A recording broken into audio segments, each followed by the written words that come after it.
एक शायर ने बड़ी अच्छी बात कही इश्क के बारे में, लेकिन यहाँ अप्लाई होती है। उसने कहा, वो नहीं मेरा सही, उससे मोहब्बत है तो है। भाई किसी से मोहब्बत है, नहीं हो पाया मेरा, कोई बात नहीं।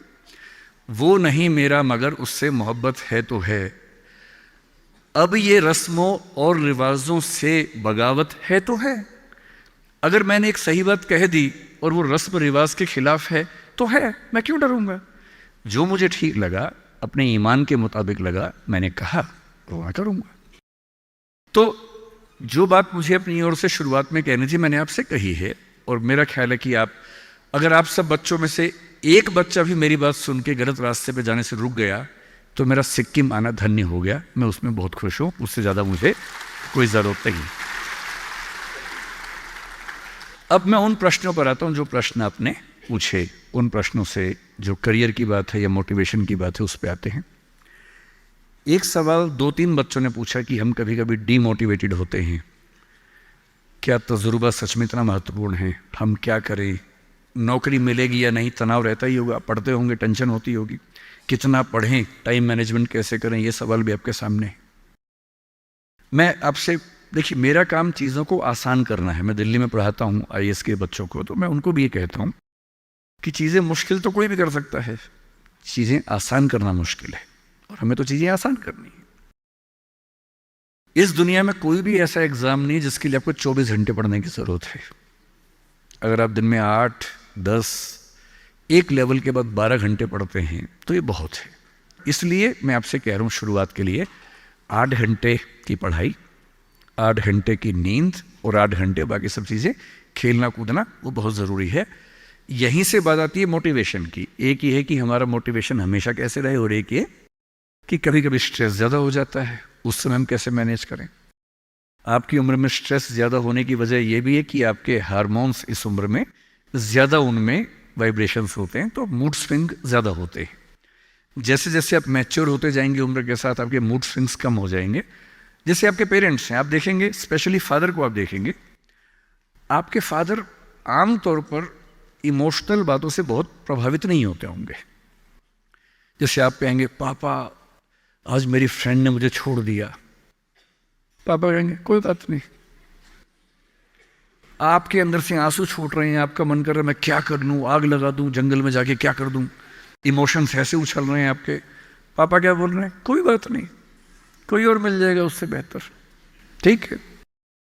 ऐसा नहीं कि बहुत अभ्यास किया उन्होंने। उम्र बढ़ने के साथ साथ हमारे हार्मोन्स का बैलेंस चेंज होता है और आप बहुत मैच्योर हो जाते हैं। मैच्योर होने का सबसे बेसिक मतलब है कि आप किसी इमोशन में बह नहीं जाते, आप खुद के ऊपर कंट्रोल बेहतर रख पाते हैं। तो वो उम्र के साथ होगा। लेकिन अभी जैसे डीमोटिवेशन आपको होता होगा, करियर को लेकर सवाल मन में आता होगा कि IAS बनूं तो कैसे बनूं, कितना पढ़ूं, कितना ना पढ़ूं, ये सब सवाल आते होंगे। तो मैं आपसे 2-3 बातें कहना चाह रहा हूं। मैं तो IAS के लिए पढ़ाता हूं। अगर आप IAS की तैयारी करेंगे तो इनडायरेक्टली कहीं ना कहीं मुझे उससे फायदा ही होगा। पर ईमानदारी की बात यह है कि वो अकेला रास्ता नहीं है। एक बात को ठीक से IAS बनने का मजा क्या है कि आपका सोचने का तरीका बहुत साइंटिफिक हो जाता है।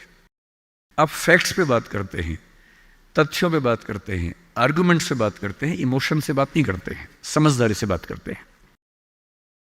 हमारे देश में जो आबादी है वो आबादी, अब सेंसस जब भी होगा पता लगेगा, पर हम मान के चलते हैं कि वो आबादी लगभग 145 करोड़ के आसपास इस समय हो चुकी है। पूरे इंडिया की बात अगर हम करें, 145 करोड़ में से अगर मैं कहूं कि जो लोग 21 साल या 18 साल से मान लीजिए 30 की उम्र के बीच में है, इन 12 साल में है, मेरे ख्याल से ये आबादी भी कम से कम 12, 15, 20 करोड़ के आसपास तो होगी ही होगी। अगर ये 20 करोड़ लोग सोचे कि मैं IAS बनना है, या इनमें आधे भी सोच लें, 10 करोड़ सोच लें, आपको ये समझना है कि IAS पूरे भारत में कुल मिला के 6,000 होते हैं, जिनमें से भी 5,000 लोग हैं। IPS भी इतने ही होते हैं, 5-6 हज़ार के बीच में होते हैं। अगर 10 करोड़ लोग सपना देखेंगे उन नौकरियों का, अगर मैं सारी सिविल सर्विसेज मिला लूं, सेंटर की, स्टेट की, सब मिला लूं, तो सेंटर की कुल 20 सर्विसेज मान लीजिए, सबका कार्ड अगर हम 5,000 भी एवरेज रखें तो 1,00,000 लोग होंगे। आपके स्टेट का मान लें, स्टेट में मान लेता हूं कि 2-3 हज़ार लोग होंगे जो सरकारी नौकरी में ठीक पद पे होंगे। उससे ज़्यादा का तो कार्डर नहीं होना चाहिए, क्योंकि स्टेट बहुत छोटा आपका है, आबादी बहुत कम है। तो जो नौकरियां कुल मिला के 10-12 हज़ार हैं, अगर देश का हर युवा सोचे कि मुझे उसी में आना है, तो इसका मतलब है कि हम एक ऐसे रास्ते पे जा रहे हैं जिसमें डिप्रेशन होने की संभावना बहुत ज़्यादा है, एंग्जाइटी होने की संभावना बहुत ज़्यादा है, बहुत लोगों को हारना भी पड़ेगा, बहुत लोगों को हासिल नहीं हो पाएगा वो सब। तो मैं जो आपसे कहना चाह रहा हूँ, सरकारी नौकरी ठीक है, कोशिश करने में बुराई नहीं है, सरकारी नौकरी में कुछ चीज़ें अच्छी होती हैं, पर अपने मन से ये बात निकाल दीजिए कि मुझे केवल और केवल सरकारी नौकरी में ही जाना है। दुनिया में तमाम रास्ते हैं और मैं कुछ रास्ते आपको हिंट करता हूँ इस चीज़ का। जैसे मैं खुद एक एग्जांपल हूँ, मैं सरकारी नौकरी में रहा, मैं दिल्ली यूनिवर्सिटी में लेक्चरर था, पहले असिस्टेंट प्रोफेसर था, 2 कॉलेजेस में पढ़ाए मैंने वहाँ।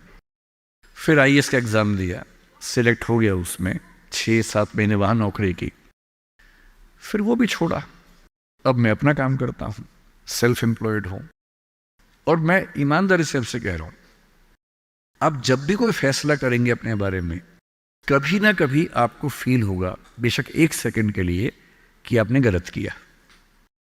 कोई भी फैसला हो, आप स्पाउस सिलेक्शन करेंगे अपने लिए, कितना भी सोच के कर लें, जीवन में कभी ना कभी लगेगा गलती हुई, अक्सर लगेगा ठीक किया, कभी कभी लगेगा गलत किया। और ऐसा नहीं कि आपने X के बदले Y किया होता तो नहीं लगता, तो भी लगता है।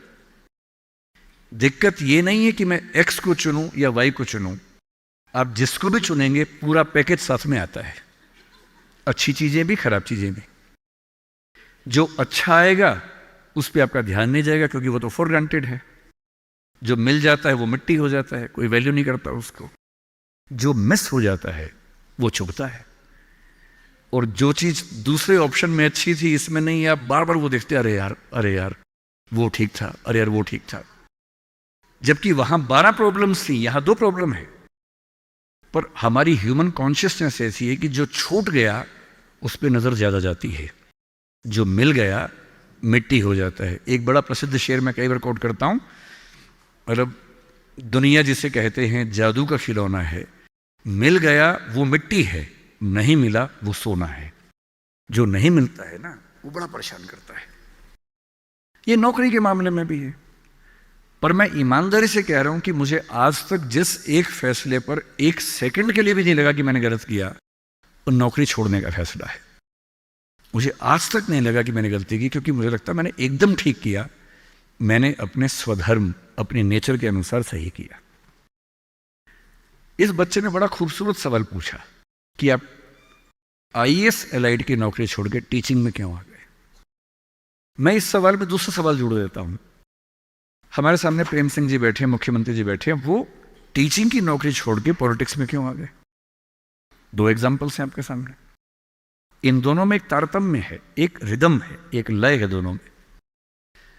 वो टीचर बने, उनको फील हुआ कि उनका स्वधर्म टीचिंग से ज्यादा कुछ और है। मैं IAS एलाइड में आया, मुझे लगा कि मेरा स्वधर्म इससे ज्यादा टीचिंग में है। स्वधर्म क्या होता है?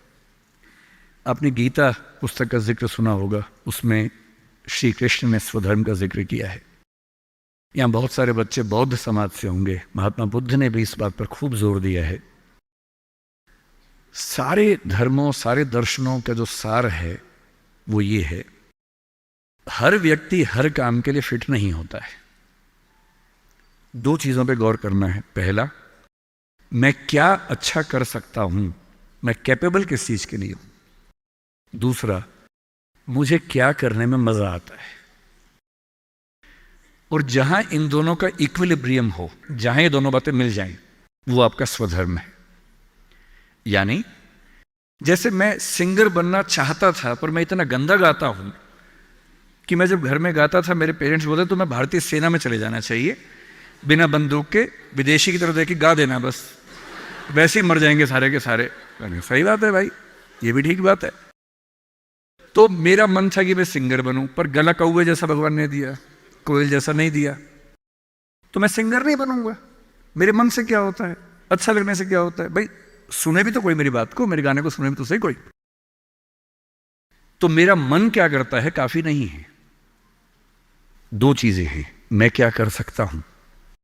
मैं बचपन से स्कूल में डिबेटिंग करता था, मेरे पेरेंट्स ने मुझे बड़ा सपोर्ट किया, और बचपन से ही मेरे पेरेंट्स ने, टीचर्स ने कहा कि तुम कुछ ऐसा करना कि मंच पर रह सको, पॉलिटिक्स में जाओ, एमपी बनो। तब मेरा मन भी पॉलिटिक्स में आने का था, स्कूल लाइफ में बहुत ज़्यादा मन था उस समय, बाद में नहीं रहा।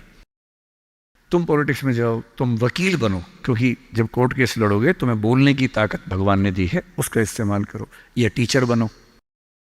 टीचर की छवि हमारे समाज में बहुत अच्छी नहीं होती थी, हालांकि मेरे पेरेंट्स टीचर ही हैं दोनों, पर हमारे समाज में टीचर की छवि होती है। और हमारे देश का दुर्भाग्य है कि जो प्रोफेशन देश को गढ़ता है उसकी छवि बहुत अच्छी नहीं है। टीचर बनना बहुत लोगों का सपना नहीं है, मेरा तो है। और मेरा स्वधर्म, मैंने महसूस कर लिया कि मेरा स्वधर्म टीचिंग है, और स्वधर्म का मतलब वही दो बातें जो मैं कर सकता हूं और जो मैं करना चाहता भी हूं। आपके मुख्यमंत्री जी अच्छे टीचर रहे होंगे, पर उनको बार बार मन में आता होगा कि मैं जनता के बीच जाकर उनके साथ काम करके क्यों ना कुछ ऐसा करूं कि पॉलिसी मेकिंग में आऊं। उनका स्वधर्म उनको वहां खींच के ले गया, तो उन्होंने वो किया। और इस दुनिया में जो भी सफल इंसान आपको देखे, कोई भी सफल व्यक्ति देखे, किसी भी फील्ड का वो, आप हमेशा देखेंगे वो वही व्यक्ति है जो अपने स्वधर्म पे चल रहा है, जिसने वही रास्ता चुना जो उसकी क्षमताओं यानी कि कैपेबिलिटीज और उसके इंटरेस्ट यानी कि उसकी इच्छाओं से मैच करता था। तो आप सबसे मैं कह रहा हूं कि आईएएस या पीसीएस या सरकारी नौकरी की अंधी दौड़ में मत दौड़िए। मैंने बहुत सरकारी नौकरी वालों को देखा है दुखी रहते हुए। सरकारी नौकरी में है, अच्छा वेतन है, तब भी दुखी है, क्योंकि वो नहीं कर पा रहे जो दरअसल करना चाहते थे। सरकारी नौकरी में क्या होता है, सुरक्षा मिलती है, सेफ्टी होती है, सिक्योरिटी होती है, सम्मान मिलता है, समाज के लोग पूछते हैं आपको कि आप सरकारी नौकरी में हैं। गस्टेड ऑफिसर होंगे तो स्टैंप लगा के साइन करने की ताकत आ जाती है। आप जज हैं तो आपकी बात में वजन होता है। आप आईएएस आईपीएस है तो आप पूरा राज्य या देश चला रहे हैं। तो ताकत तो है, अच्छा है, सुरक्षा बहुत ज्यादा है। सबसे पहले ध्यान से सोचिए कि आप अपने जीवन से चाहते क्या हैं। मैंने जब नौकरी की तो मैंने फील किया कि इस नौकरी से मेरी जो मूल ज़रूरतें हैं वो पूरी हो नहीं पा रही। क्या ज़रूरतें हैं? मुझे अच्छा लगता है कि मैं खूब पढ़ूं और मंच पे खूब बोलूं। वहां कहा कि अब मंच पे जा ही नहीं सकते, कोड ऑफ कंडक्ट। मन कर रहे यार, जिस चीज़ के लिए पैदा हुआ वही नहीं कर पाऊंगा मैं तो। फिर दिन भर फाइलों में काम करना है। अब फाइलों में काम करना अच्छा लगता है कई लोगों को, मुझे नहीं अच्छा लगता, मेरा नहीं है ऐसी रुचि है, तो मैं क्या करूं। मेरा मन करता था कि मैं खूब पढ़ूं, गहरी चीज़ें पढ़ूं। वहां तो वही पढ़ना है जो सरकार के हिसाब से चीज़ें आती हैं, उसमें कोई बहुत क्रिएटिव स्कोप नहीं होता है। तो मैं कुछ महीनों में समझ गया कि ये मेरे बस की बात नहीं है। और मैं आपसे एक लिटमस टेस्ट कहता हूं, अपने पेरेंट्स से अकेले में बात करना। देखिए मैं बहुत ज़्यादा बोलता हूँ, जब आपको लगे ज़्यादा हो गया आप इशारा कर देना, मैं चुप हो जाऊँगा वहाँ पर, है ना। मैं भूल जाता हूँ कि मैं कितने घंटे बोल चुका हूँ तो आप हिंट कर दीजिएगा। आज घर जाके अपने पेरेंट्स से बात करना और एक बात पूछना उनसे, अकेले में बात करना, सबके सामने नहीं। स्पेशली अगर आपके पापा किसी नौकरी में हैं या मम्मी नौकरी में, जो भी नौकरी में, उनसे पूछना। उनसे कहना कि पापा आप नौकरी में खुश हो, ये बोल के चुप हो जाना। ये मम्मी आप नौकरी करती हो सरकार में या प्राइवेट, जहां भी करती हो, ईमानदारी से बताओ, मेरे सिर पे हाथ रख के बताओ कि आप खुश हो। तो पहले वो 2-4 मिनट गोल मटोल बात करेंगे। हाँ बेटा क्या कह सकते हैं बेटा, हाँ ठीक ही है बेटा, सब बढ़िया चल रहा है बेटा, ऐसी ऐसी बात करेंगे। आप 2 मिनट के बाद फिर उनका हाथ पकड़ के अपने सिर पे रख देना। अब बोलना, आपको मेरी कसम में झूठ बोला तो मर जाऊंगी, मर जाऊंगा। झूठ मत बोलना, सच्ची बताओ आप खुश हो। 2-4-5 मिनट के बाद उनके आंसू निकल जाएंगे। या आवाज़ भर्रा जाएगी उनकी। और मैं गारंटी दे रहा हूँ आपको, 10 में से 9 पेरेंट्स कहेंगे बेटा खुश तो नहीं है पर क्या करे, क्या करे।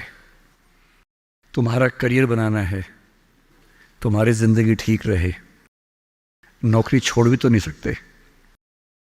शायद बाद में जो PF के पैसे मिलेंगे, तुम्हें कॉलेज में पढ़ाना होगा, फीस इकट्ठी करनी होगी, घर बना के देना है, तुम्हारी शादी होगी, कैसे करूँगा, कैसे करूँगी। आप उनसे पूछना कि अगर आप 20 साल पीछे जा सको अपने इतिहास में, टाइम मशीन में आपको बिठा दिए, 20 साल पीछे ले गए और आपको 2 ऑप्शंस मिले, एक यही नौकरी करने का, एक कुछ और करने का, और ये एज्यूम करते हैं कि फाइनेंशियल सिक्योरिटी उतनी ही आपके पास रहेगी जितनी नौकरी में थी, एज्यूम कर लेते हैं। आप क्या करना चाहेंगे? गारंटी से बता रहा हूँ, मजाक नहीं कर रहा हूँ, गारंटी दे रहा हूँ कि 10 में से कम 7 या 8 कहेंगे मैं वो रास्ता चुनना चाहूँगा, ये नहीं चुनना चाहूँगा। इसलिए सिर्फ सिक्योरिटी ज़िंदगी में काम नहीं आती है, ज़िंदगी में बहुत कुछ काम आता है। और आपकी जनरेशन के सामने इतनी अपॉर्चुनिटीज़ हैं। हमारे सामने तो क्या था, हमने जब कॉलेज पास किया तो लोगों से पूछा आप क्या करें, तो लोगों ने कहा 2-3 रास्ते हैं, एक रास्ते IAS बन जाओ, एक है टीचर बन जाओ, एक वकील या जज वाला रास्ता है। तो हमने 2 रास्ते चुन लिए, टीचर और IAS। टीचर का चुना इसलिए मैंने MA किया, MPhil किया, PhD किया, UGC नेट JRF का एग्ज़ाम दिया कि ठीक है टीचर बन जाएंगे। तब तक IAS में इसमें लाइट में हो गया तो वहाँ जाके देख लिया, जल्दी ही समझ में आ गया कि दोनों में उतना मज़ा नहीं आ रहा है तो दोनों छोड़ दिया। लेकिन उस समय छोड़ दिया, अगर 2-4 साल कर लेता तो आज तक वही कर रहा होता, क्योंकि वो जो सुरक्षा है ना, दलदल जैसी होती है, एक बार दलदल में घुस गए बाहर निकलना बड़ा मुश्किल है। लेकिन आपकी जनरेशन का सोचिए, जब मैं अपने आसपास देखता हूँ, मेरे बहुत सारे दोस्त सोशल मीडिया पे काफ़ी सक्सेसफुल हैं, फिल्म इंडस्ट्री में हैं, उनमें से एक ने मुझसे पूछा कि सर मैंने 30 साल नौकरी की है और मैं अपनी फील्ड में लगभग टॉप पे हूँ। मान लीजिए मैं आपसे पूछूं, ये प्राइवेट सेक्टर की बात है, एक टीवी चैनल के टॉप व्यक्ति के बारे में बता रहा हूं मैं आपको। उसने कहा कि अगर मैं आपसे पूछूं कि मैंने ठीक किया या गलत किया तो आप क्या सलाह देंगे? मैंने कहा सलाह तो मैं क्या आपको दूंगा, आप मुझसे बड़े हैं, सलाह तो मैं आपसे ले लेता हूं बल्कि, लेकिन अगर आप मेरा ओपिनियन चाह रहे हैं तो मैं आपको केवल एक बात बता के समझाता हूं। मेरा अपना मानना यह है कि नौकरी अच्छी है, नौकरी से अच्छा है उद्यम, एंटरप्रेन्योरशिप या सेल्फ एम्प्लॉयमेंट। ये बात मैंने कई मंचों पे कही है। कुछ दिन पहले मैं दिल्ली का एक बहुत प्रतिष्ठित कॉलेज है, Shriram college of commerce SRCC, वहाँ मैं गया था और मैंने बड़ा खुल के कहा कि स्टार्टअप करना नौकरी करने से बेहतर क्यों है, एक आर्गूमेंट दिया। वहाँ एक आर्गूमेंट छूट गया था, आज मैं आपको वो आर्गूमेंट बताता हूँ। जब हम नौकरी करते हैं, मैंने उसी व्यक्ति को कहा कि जैसे आपने नौकरी की है, 30 साल हो गए, आपके पास 3-4 साल बचे होंगे। उसने कहा सर 3 साल बचे हैं, फिर मैं रिटायर हो जाऊंगा। मैंने कहा आपने ज़िंदगी भर में, मेरे ख्याल से आपकी महीने की सैलरी आजकल शायद 1.5-2-2.5 लाख रुपए होगी। आपने ज़िंदगी भर ठीक ठाक पैसा कमाया होगा, पर जितना भी कमाया होगा लगभग उतना खर्च भी हो गया होगा, क्योंकि खर्चे भी तो बढ़ते हैं ना परिवार के समय के साथ, बच्चे हैं, करियर है। बोले हाँ सर, कुछ बचता नहीं है, बस ये है कि काम चल जाता है। मैंने कहा अब 4 साल में रिटायर होंगे, आपने एक घर जरूर खरीद लिया होगा नोएडा में। बोले हाँ सर नोएडा में। नोएडा दिल्ली के पड़ोस में है जहाँ कई लोग रहते हैं। दिल्ली में नौकरी करके घर खरीदना बड़ा मुश्किल काम है, तो दिल्ली में जो लोग नौकरी करते हैं दिल्ली के आसपास घर खरीदते हैं। नोएडा एक जगह है, इंदिरापुरम एक जगह है, गुड़गांव एक जगह है, वहाँ आमतौर पर घर खरीदते हैं जो दिल्ली से सस्ता मिल जाता है और अच्छा घर मिल जाता है। मैंने कहा रिटायर हो जाएंगे, रिटायरमेंट के बाद कितने पैसे आपके पास होंगे, जिंदगी भर की बचत? बोले सर मैंने कुछ स्कीम्स में पैसा लगा रखा है, लेकिन मेरे पास 10-15 लाख रुपए कैश होगा, और जो स्कीम्स मैंने इन्वेस्ट किया हुआ है, मैंने सही टाइम पे इन्वेस्ट कर दिया था, तो मुझे महीने का 50-60-70 हज़ार रुपये वहाँ से आता रहेगा, जिससे मेरे खर्चे निकलते रहेंगे, मेरी फैमिली सेफ रहेगी, मेरे हस्बैंड वाइफ हम सेफ रहेंगे। मैंने कहा बढ़िया है। मैंने कहा सिनेरियो नंबर 2 सोच के देखिए ज़रा। फिर मैंने ये भी पूछा आपके बच्चे करते क्या हैं, तो उन्होंने कहा कि सर मेरा एक बच्चा तो सॉफ्टवेयर की दुनिया में है, एक बच्चा मेरा मीडिया में ही, जर्नलिज्म में ही काम करना चाहता है, वो अभी पढ़ रहा है, जल्दी ही नौकरी शुरू कर देगा। मैंने कहा जब वो नौकरी शुरू करेगा उसकी सैलरी क्या होगी? बोले सर शुरुआत तो 30-35 हज़ार से होनी चाहिए, धीरे धीरे फिर परफॉर्मेंस के हिसाब से सैलरी बढ़ जाएगी उसकी। मैंने कहा चलिए अब चैनल चेंज कर लेते हैं। मान लीजिए कि आपने 30 साल पहले नौकरी की जगह अपना उद्यम शुरू किया होता, लेट अस एज्यूम। मैं जानता हूं कि अपना उद्यम करने में खतरा ज्यादा होता है, बहुत ज्यादा होता है। 1000 में एक उद्यम बेहद सफल होता है, जिसको आप देखते हैं अखबारों में, स्टार्टअप, और वो क्या बोलते हैं, यूनिकॉर्न। यूनिकॉर्न का मतलब एक सींग वाला घोड़ा, ऐसा घोड़ा जिसका एक सींग हो। एक माइथोलॉजी है यूरोप की, उसमें यूनिकॉर्न का जिक्र आता है। वो तो 1000 में एक होता है यूनिकॉर्न। बाकी लेकिन ये है कि आप रीजनेबल सक्सेस तो आप ला सकते हैं थोड़ी सी मेहनत करके। धीरे धीरे लोग आपको जानने लगते हैं, एक ब्रांडिंग बनने लगती है, और 3 साल का मानते हैं कि ब्रेक इवन का एक जस्टिशन पीरियड है, कि 3 साल अगर आपने ठीक से काम कर लिया। एक ये फॉर्मूला आप भी समझ लें, दुनिया में कोई भी काम हो, कितना भी मुश्किल हो, अगर आपने 3 साल उस पर ठीक से खर्च कर दिए तो मान के चलिए कि उसमें आपको सक्सेस मिलनी तय हो जाएगी। 3 साल का गोल्डन रूल है।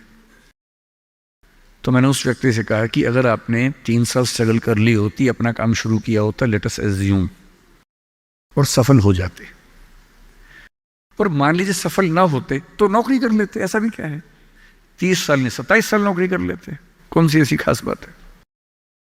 और यदि आज आपका एक एम्पायर खड़ा हो जाता, अभी आप नौकरी करते हैं, उस समय शायद आप 500 लोगों को, 100 लोगों को, 1000 लोगों को नौकरी दे रहे होते।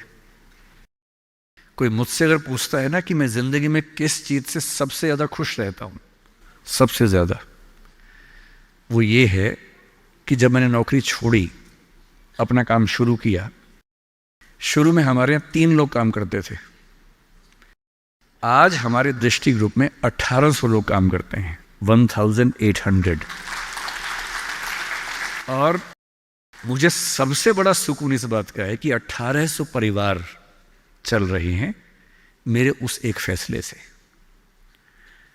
और यदि आप उद्यम करते हो, उनसे मैंने कहा, और एज्यूम करते हैं कि 30 साल की मेहनत के बाद आपका उद्यम जो है आपकी अभी की सैलरी से शायद 50 गुना ज्यादा कमा रहा होता, उस कंपनी की वैल्यू आपकी सैलरी से शायद 1000 गुना ज्यादा होती, जैसा वैल्यूएशन होता है, और आपका बच्चा अपना काम शुरू करना चाहता। आज आप 2.5 लाख रुपए कमाते हैं, आपका बच्चा 30,000 से शुरू करेगा, पूरी स्ट्रगल वैसी की वैसी करेगा। अगर आप उद्यमी होते, आपका बच्चा वहां से शुरू करता जहां आपने छोड़ा है, और पूरी एक पीढ़ी की मेहनत आपको एक्स्ट्रा मिलती जो अब नहीं मिलेगी। इसलिए नौकरी अच्छी है, पर नौकरी इतनी अच्छी भी नहीं है कि उसके लिए पागल हो जाना है। करेज क्यों नहीं आ सकता हमारे अंदर, साहस क्यों नहीं आ सकता है? कम से कम एक चांस लेने के लिए, खतरा उठाने के लिए, ट्राई करने के लिए क्यों नहीं कोशिश करनी चाहिए। और इसलिए मैं आप सबसे जो कहना चाह रहा हूं वो ये, अपने स्वधर्म को ठीक से पहचानिए। आप जीवन से क्या चाहते हैं ठीक से पहचानिए।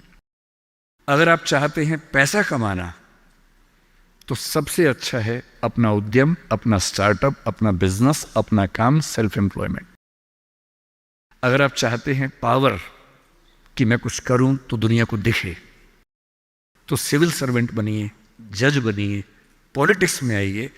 पॉलिटिक्स एक ऐसी चीज है जहां आप समाज को सबसे ज्यादा बदल सकते हैं, सबसे ताकत के साथ बदल सकते हैं।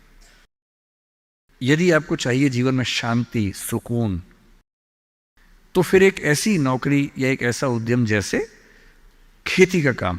आप तो सिक्किम में रहते हैं, मैं कल आते हुए रास्ते में सोच रहा था कि सिक्किम के युवा अगर अपना स्टार्टअप शुरू करें ऑर्गेनिक फार्मिंग का ही, आपको अंदाजा नहीं है दिल्ली में क्या हाल है। दिल्ली में किसी शॉप के ऊपर लिख दीजिए ऑर्गेनिक फार्मिंग के प्रोडक्ट्स मिलते हैं, वहां लाइन लग जाती है, लोग पागल हो जाते हैं। वो केमिकल पेस्टिसाइड्स और केमिकल फर्टिलाइजर्स खा खा के इतने पगला चुके हैं हम लोग। जिस शॉप पे लिखा हो ऑर्गेनिक प्रोडक्ट्स, मतलब अजीब हाल हो जाता है।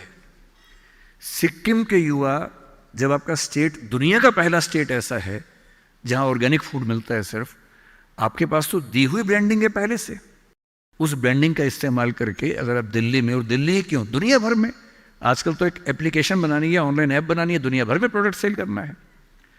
और अगर आप ऐसा कोई प्रोडक्ट लाएं और सिक्किम में 10-20 यूनिकॉर्न खड़े हो जाएं। यूनिकॉर्न का मतलब है एक ऐसी कंपनी जिसकी वैल्यू $1 बिलियन की है। $1 बिलियन का मतलब आज के ज़माने में होता है लगभग 10,000 करोड़ रुपए या 9,000 करोड़ रुपए। वैल्यू, इनकम नहीं, वैल्यू, कंपनी की वैल्यू इतनी है। और ये आजकल बहुत मुश्किल नहीं होता है, बस 2-3 साल की गंभीर स्ट्रगल। फिर कल मैं एक बात और सोच रहा था, जब मैं बागडोगरा से यहां आया, मैंने कल महसूस किया कि जो north eastern part of country है, जिसमें सिक्किम भी है, बाकी राज्य भी हैं, हम तो दिल्ली में रहते हैं। मुझे दिल्ली से कहाँ जाना होता है, मैं बॉम्बे अक्सर जाता हूँ, इलाहाबाद जाता हूँ, लखनऊ जाता हूँ, जयपुर जाता हूँ। जहाँ भी जाना होता है, अगर मैं सड़क से जाऊँ तो कुछ घंटे, बॉम्बे तो अब 12 घंटे का हो जाएगा, पहले 24 घंटे का था। और फ्लाइट हर जगह की है, फ्लाइट में बैठे 2 घंटे बॉम्बे, 1 घंटा इलाहाबाद, आधा घंटा लखनऊ, आधा घंटा जयपुर, बात खत्म, पहुंच गए। अब मैं सिक्किम आना चाह रहा हूं, कल को शायद मैं अरुणाचल जाना चाहूं, नागालैंड जाना चाहूं, मैं बहुत आसानी से पहुंच नहीं पा रहा हूं। यह दिक्कत तो सब लोगों के साथ है। आपका दिल्ली के साथ, देश के बाकी हिस्सों के साथ कांटेक्ट इतना कमजोर है, चिंता की बात है। पर यह चिंता केवल सरकार के लिए क्यों है? एक रास्ता भी तो है। कल मैंने रास्ते में एक चीज सोची, आपसे शेयर करता हूं, शायद आप में से कोई इस रास्ते पर चलना चाहे। हवाई जहाज तो उसके लिए बहुत बड़ी पट्टी चाहिए होती है। मुझे पता है कि यहां पड़ोस में एक हमने एयरपोर्ट बनाया है जो मौसम की वजह से कम चल पाता है। हेलीकॉप्टर एक बहुत बड़ा स्ट्रक्चर होता है जिसको मैनेज करना आसान नहीं होता है। अगर आप टेक्नोलॉजी को ठीक से समझते हो तो अभी दुनिया के कुछ देशों में एक्सपेरिमेंट्स हुए हैं, एक्सपेरिमेंट सक्सेसफुल हो चुके हैं। आप यूट्यूब पर सर्च कीजिए, मिल जाएंगे आपको। क्या एक्सपेरिमेंट है? एयर टैक्सी का, हवाई टैक्सी। कई कंपनियों ने अलग अलग तकनीक से यह प्रयोग करके देख लिया है। ऊबर इस पे कुछ एक्सपेरिमेंट्स कर रहा है। हमारे प्रधानमंत्री श्री नरेंद्र मोदी की बात भी ऊबर कंपनी के मालिक से 3-4 साल पहले हुई कि ऊबर टैक्सी हम चलाएंगे, एयर टैक्सी चलाएंगे दिल्ली में जल्दी ही। दिल्ली से गुड़गांव जाने में 1 घंटा लगता है, एयर टैक्सी 8 मिनट लेगी मैक्सिमम। टैक्सी कैसे काम करेगी? आपने ड्रोन देखे हुए हैं, हेलीकॉप्टर भी तो इस तरह का ड्रोन ही होता है। एक कार जैसा इंस्ट्रूमेंट है जिसपे 4 पंखे लगे हैं, वो ड्रोन बन के उड़ता है और एक जगह से दूसरी जगह ले जाता है। बैटरी ड्रिवन चीज़ें भी आने शुरू होने वाली हैं जो कि बहुत कॉस्टली नहीं पड़ती हैं ऑपरेट करने में। मैं कल ही सोच रहा था कि नॉर्थ ईस्ट में अगर कुछ ऐसे युवा हो, कुछ सिक्किम में हो, कुछ अरुणाचल में हो, नागालैंड में हो, त्रिपुरा, मिजोरम, मेघालय में हो, और मिलके कुछ ऐसी कंपनियां बनाएं सरकार की पॉलिसी से बात करके, और मेरे ख्याल से सभी राज्यों के मुख्यमंत्री दिल्ली में बात करेंगे। सिविल एविएशन मिनिस्ट्री से, होम मिनिस्ट्री से परमिशन जो रिक्वायर्ड है वो लेने के बाद ऊबर जैसी कंपनियों से टाई अप करके जैसे भी करना चाहें, अगर हमारे पास एयर टैक्सी का एक अच्छा मॉडल बन जाए। कल जब मैं तीस्ता के पास से निकला, मैंने अपने ड्राइवर साहब से पूछा, क्योंकि पुल 1-2 टूट गया, वो बता रहे थे, बहुत मिट्टी मलबा जमा था। मैंने उनसे पूछा कि जैसे नदी के सामने जो गांव है, अगर मुझे यहाँ से वहाँ जाना हो, पुल तो टूट गया, कैसे जाएंगे?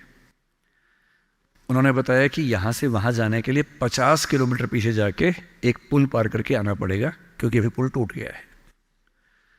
और मैं सोच रहा हूँ कि मान लीजिए इस नदी के इधर और उधर 2 दोस्त रहते हों, या किसी बच्चे का घर इधर है, स्कूल उधर है, अब वो कैसे जाएगा? और ऐसा क्यों ना हो कि इस राज्य की भौगोलिक स्थितियों को देखते हुए हमारे पास एयर टैक्सी के छोटे छोटे मॉडल्स बहुत जगहों पर हों, जो बहुत कम फीस पर वो सारा डिस्टेंस ट्रेवल करने में हेल्प करते हों। और ये उद्यम बाकी राज्यों के लोग यहाँ के करें, क्या इससे बेहतर नहीं है कि सिक्किम के बच्चे ही उद्यम करें और सिक्किम के टूरिज्म के डेवलपमेंट में सिक्किम को फायदा हो? ये तो होना ही चाहिए। इसलिए मेरा आप सबसे रिक्वेस्ट ये है, आपको सिविल सर्विस की तैयारी करनी मैं बता ही दूंगा, वो तो मेरा काम है ही, मैं रोज़ वही बताता हूँ। तो मैंने अभी तक आपके 2 सवालों का एड्रेस किया, एक अंतिम सवाल टीचर्स वाला और एक थोड़ा सा मोटिवेशन लेके बात समाप्त करूंगा, क्योंकि मुझे अंदाजा है कि काफ़ी ज़्यादा हो गया होगा, टाइम कितना हुआ मुझे पता नहीं, पर जो भी हो गया। मोटिवेशन को लेकर आपको जब भी ऐसा लगे कि आप डीमोटिवेटेड हो रहे हैं, देखिए मोटिवेशन के 2 तरीके होते हैं। एक तरीका होता है हवाई किस्म का तरीका, मेरे जैसे किसी स्पीकर को बुला लीजिए, ये हवाई तरीका है, इससे कुछ बात बनती नहीं है, लगता है कि बात बन गई, बनती नहीं है। और कई मोटिवेटर्स तो मैंने ऐसे देखे हैं जो मंच पे आके आगे लगा देते हैं, यस यू कैन, सब बोलेंगे यस वी कैन, सबको लगता हो गया। वो असर रहता है आधे घंटे तक, जैसे गुब्बारे में हीलियम गैस भरते हैं, गुब्बारा उड़ता है, गुब्बारे को लगता है कि मैं तो महान हूं, मैं तो हवा में हूं, आसमान में हूं। थोड़ी देर में गैस खत्म हो जाती है और गैस खत्म होते सूर्य के नीचे आता है गुब्बारा। एक तो वैसा मोटिवेशन है कि मैं थोड़ी आग लगा दूं, 10 बार जोर से बोलूं, आप भी बोले जोर जोर से, एकदम खून गर्म हो जाए, आप बाहर निकले, आपको लग रहा है कि आप कुछ भी कर सकते हैं, आधे घंटे बाद लग रहा है अरे हम तो वैसे के वैसे हैं। एक तो वो मोटिवेशन है जो आधे 1 घंटे वाला होता है, उसमें मेरा कोई इंटरेस्ट नहीं है, ना मैं वैसा मोटिवेटर बनना चाहता हूं। असली मोटिवेशन कहां से आता है? एक तो असली मोटिवेशन ऐसा नहीं होता कि 1 साल में एक स्पीच सुनी, 1 साल के लिए मोटिवेट हो गए, नहीं। असली मोटिवेशन आता है जिंदगी की ज़रूरतों से, आसपास से, डेली लाइफ से आता है। और डेली लाइफ से मोटिवेशन चाहिए तो क्या करना चाहिए? ये मैं 3-4 टिप्स दे रहा हूं, आप सब इसको फॉलो करें, आपको डीमोटिवेशन कम से कम नहीं होगा। एकदम आराम से जिंदगी जीनी है, दुखी होना ही नहीं है। सबसे पहली बात, अपने आप से इतनी उम्मीदें नहीं पाल लेनी है जो पूरी नहीं हो सकती। और मैं आमतौर पर जब मोटिवेशन के लिए कोई मुझसे कहता है ना, मैं कहता हूं बच्चों को मत बुलाइए, उनके पेरेंट्स को बुला लीजिए। पेरेंट्स को समझाना ज्यादा जरूरी होता है कि बच्चों से इतनी उम्मीदें ना पाल लें कि बच्चों को जीना मुश्किल हो जाए। पेरेंट्स की एजुकेशन ज्यादा जरूरी है। भाई मैं देखता हूं मेरा बेटा पढ़ने में ठीक है, बहुत तोप नहीं है, मैं चाहता भी नहीं कि तोप बने, ठीक से पढ़ ले, मस्त रहे एकदम। पर हमारे गली मोहल्ले में कुछ बच्चे तोप हैं, उनके माता पिता रात दिन लगे रहते हैं, मम्मी फिर से 10th क्लास कर रही हैं, पापा भी 10th क्लास कर रहे हैं, बच्चा भी कर रहा है, रात दिन माँ बाप भी पढ़ा रहे हैं उसको, बच्चा भी पढ़ रहा है, पूरी फैमिली 10th क्लास कर रही है। और बच्चे के 10th क्लास में 99.8% मार्क्स, उसके बाद भी दुखी, 0.2 क्यों नहीं आए? और हमारे वाला 50 में खुश रहता है कि बहुत आ गए, काफी है, इससे ज्यादा क्या करेंगे? अगर आपने बच्चों से इतनी उम्मीदें पाली, इतना कंपटीशन में उलझा दिया, बेटा तुम्हें फर्स्ट आना है, टॉप करना है, 100% लाना है, ये करना है, वो करना है, आपका बच्चा कितना भी टॉप कर ले, वो कभी खुश इंसान नहीं बन पाएगा। और पेरेंट्स के लिए सबसे जरूरी होना चाहिए कि आपका बच्चा खुश रहे, ठीक इंसान बन जाए, आपके बुढ़ापे में आपकी चिंता कर ले, मन ही मन आपसे नफरत ना करने लगे। जब मेरे पास बच्चे अकेले में आके बात करते हैं, कभी कभी रोते हुए बोलते हैं मुझे अपने पेरेंट्स से नफरत है, नफरत। उन्होंने मुझे एक मशीन समझा अपनी इच्छाएं पूरी करने के लिए। मेरा मन था ये करने का, धमका धमका कि ये फील्ड दिलवाई जो फील्ड मेरा स्वधर्म है ही नहीं। मैं रोज पढ़ता हूं रो रो के, मेरा मन नहीं करता पढ़ने का क्योंकि मेरी फील्ड थी ही नहीं। इसलिए आप सबसे कह रहा हूं, हर व्यक्ति हर काम नहीं कर सकता, पर हर व्यक्ति कुछ ना कुछ अच्छा कर सकता है। और वो कुछ ना कुछ अच्छा क्या है? जो आपका स्वधर्म है। इतने उम्मीद मत पालिए। मसलन क्रिकेट भारत का शौक आजकल सब लोगों को हो गया है, लाखों बच्चे क्रिकेट खेल रहे हैं गली मोहल्ले में, सबको आईपीएल में आना है, सबको भारत की टीम में आना है। पर भारत की टीम में कुल 16 लोग आएंगे, उनमें भी 11 खेलेंगे, 5 बाहर बैठेंगे। और लाखों लोग क्रिकेट खेल रहे हैं, रात दिन की टीम में आना है। ध्यान रखना है, आप जो भी रास्ता चुनेंगे उसमें सफल होने से ज़्यादा संभावना विफल होने की है। इसलिए तैयारी करते हुए इस चीज़ की भी तैयारी करनी है कि नहीं हुआ तो क्या होगा। और मैं बच्चों को बार बार कहता हूँ, ज़िंदगी बहुत बड़ी है, नौकरी ज़िंदगी का एक छोटा सा हिस्सा है। मिले बढ़िया, ना मिले भाड़ में जाए, एकदम भाड़ में जाए, ठीक। और मैंने खूब देखा है, आईएएस आईपीएस बनने के बाद भी कुछ लोग आत्महत्या कर लेते हैं, दुख से, तनाव से, परेशानी से। और मैंने देखा है कुछ लोग छोटी सी नौकरी में इतने मस्त मौला होते हैं कि ज़िंदगी की हर खुशी जैसे उनके पास ही है।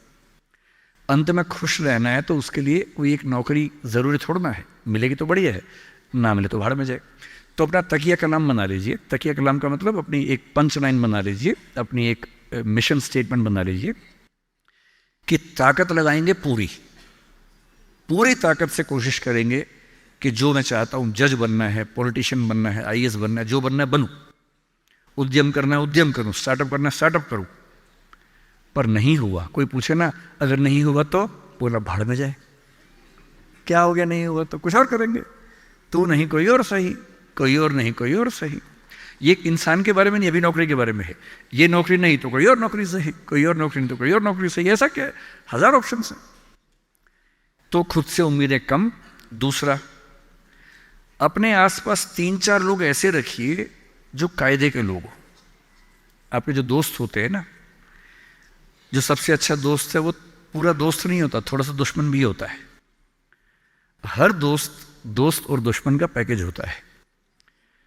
वो आपसे जलता भी सबसे ज्यादा है, लेकिन दोस्त भी है।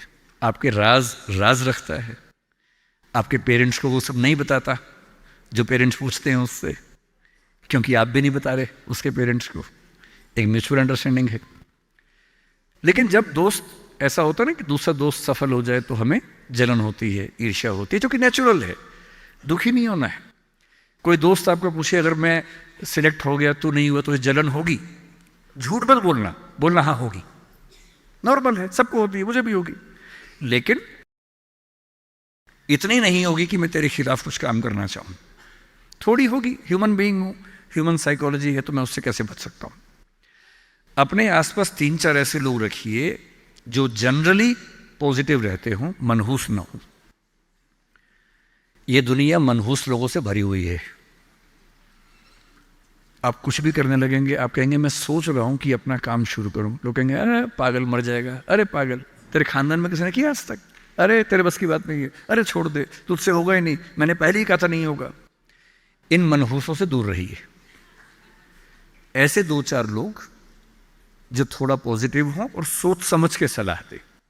जैसे आप कहें कि मैं सोच रहा हूं कि मैं आईएएस की तैयारी कर लूं, आपका दोस्त कहेगी देख भाई मैं तेरे साथ हूं, सपोर्ट करूंगा, लेकिन ये 3-4 बातें हैं, पहले सोच लो। इन बातों पे अगर ठीक लगे तो आगे बढ़ो, क्योंकि लंबी स्ट्रगल है। हाँ, स्ट्रगल करोगे तो मैं साथ में हूं, कोई दिक्कत नहीं आएगी।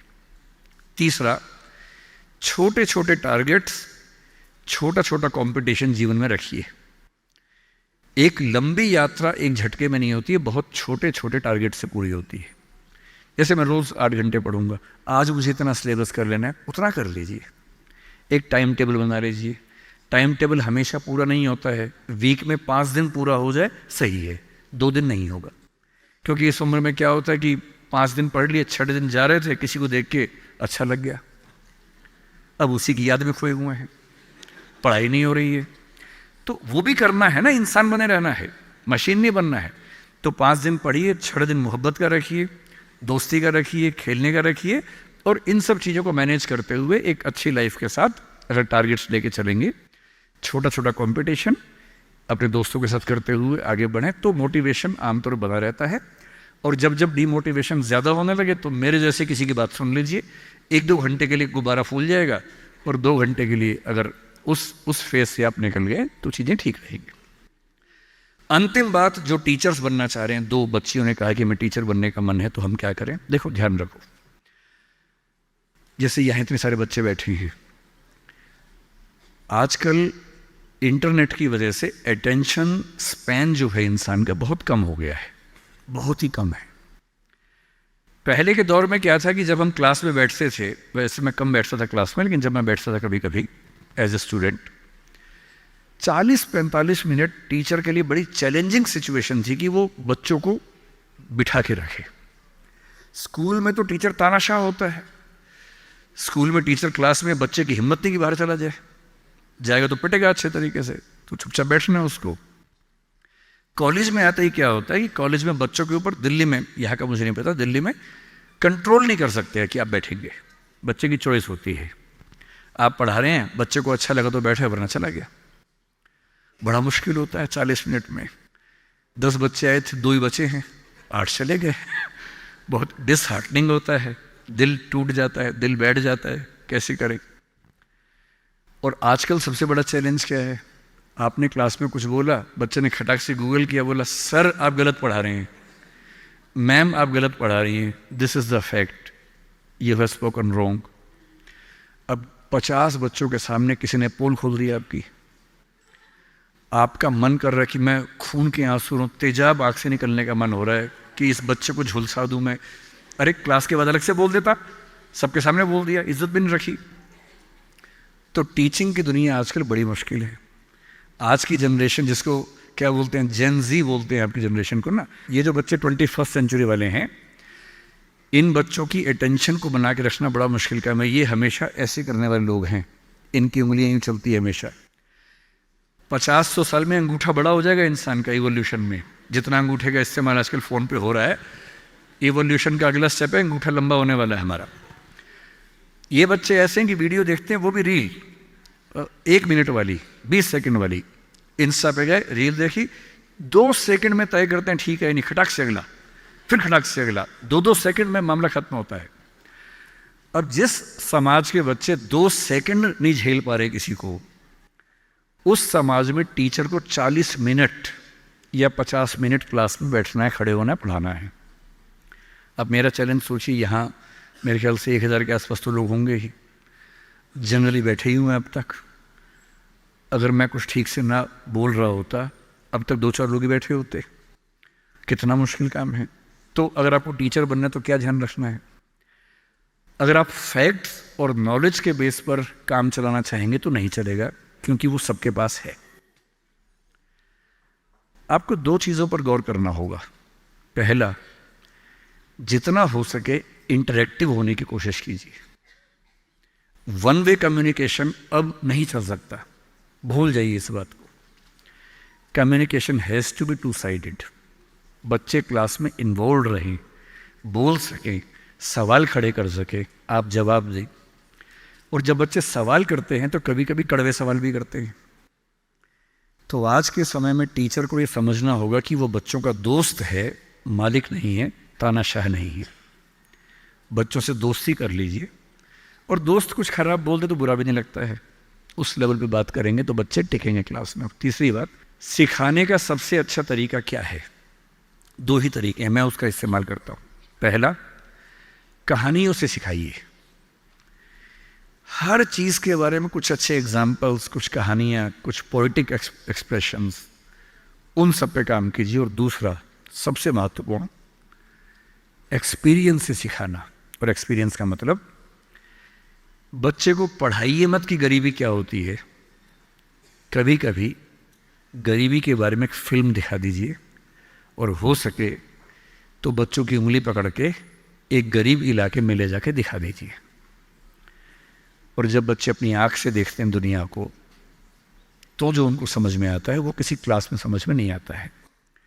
तो teaching bye examples, teaching bye stories, teaching bye friendly expressions, मेरे ख्याल से ये वो तरीके हैं जो टीचिंग की दुनिया में आज के समय में चल सकते हैं।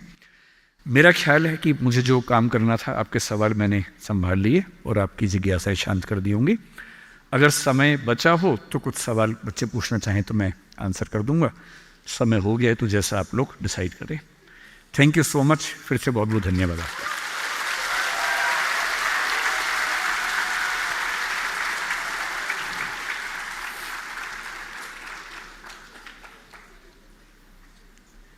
सवाल आप चाहते हैं कि Sir, would you like to take some questions? I am fine with everything. So we will take a few questions for Hello, another sir. 10 to 15 minutes. Hello, sir. I'm a B.Ed student, and कौन कहाँ है? sir here. हाँ. I'm Rishabh Prasaili, and I would like to ask a question. जैसे आपने बताया कि interactive होना चाहिए, और जो मैथमेटिक्स का टीचर है वो मतलब क्या तरीका अपनाए कि एक क्लास जो मतलब रियल लाइफ सिचुएशन को मतलब ज़्यादा यूज़ कर सके और क्या इंटरैक्टिव और इंटरेस्टिंग बना सके. मैथमेटिक्स की बात कर रहे हैं. मैथमेटिक्स. हाँ, तो जैसे आपको बताना है कि रेशो क्या है, प्रपोर्शन क्या है, परसेंटेज क्या है. परसेंटेज सिखाने का सबसे अच्छा तरीका है कि रोटी क्लास में ले जाइए.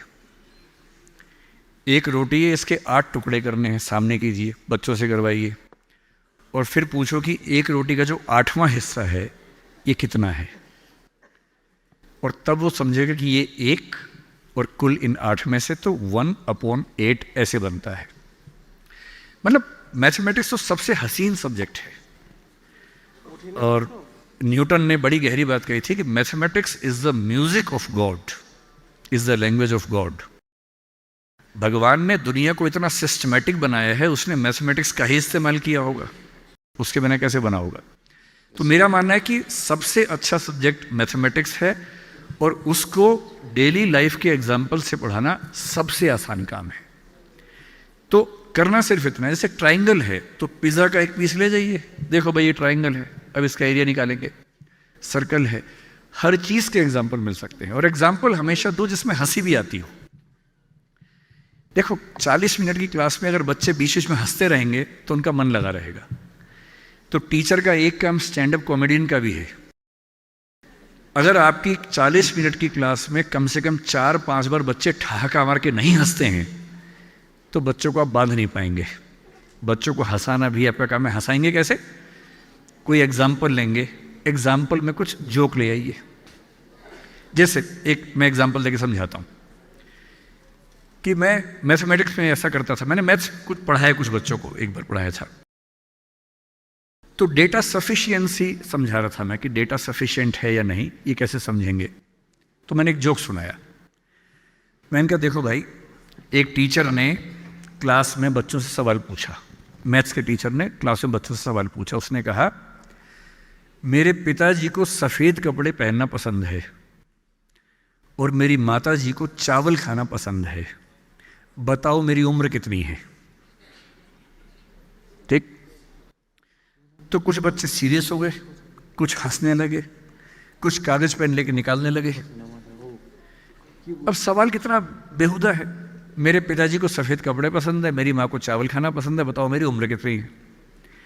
तो एक बच्चे ने हाथ खड़ा किया. उसने कहा सर मैं बताता हूँ. टीचर ने कहा बताओ. बोला सर आपकी उम्र 40 साल है. टीचर गदगद हो गया कि भाई कैसे निकाल ली इसने, सही निकाला एकदम. उसने कहा यार मैं पागल हो गया हूँ, तुम जरा आओ जरा समझाओ कैसे निकाला. उसने कहा सर सिंपल सा फार्मूला है, मेरे घर के पास में एक भैया रहते हैं, 20 साल के हैं, आधे पागल हैं, तो मैंने 2 से मल्टीप्लाई कर दिया, पूरा पागल, तो अब 40 के हैं. अब जब आप ये समझाएंगे, बच्चे ठाक, जैसे बच्चे हंसे ना, बच्चे ठाका मारेंगे, फिर आप कहेंगे इसलिए ज़रूरी है समझना कि डेटा सफिशिएंसी क्या होता है. और डेटा सफिशिएंसी का मतलब जितना डेटा दिया है क्या उससे आंसर निकल सकता है या नहीं, ये समझना है. So when you give an example based on laughter, हंसी वाला एग्जाम्पल, बच्चे फ्रेश हो जाते हैं, उनका दिमाग कॉन्सेंट्रेट करता है, और फिर आप पढ़ाएंगे तो वो अच्छे मन से पढ़ेंगे. जहाँ 10 मिनट में लगे थोड़ा ऐसे वैसे हो रहे हैं, फिर एक जोक ट्राई कर दीजिए.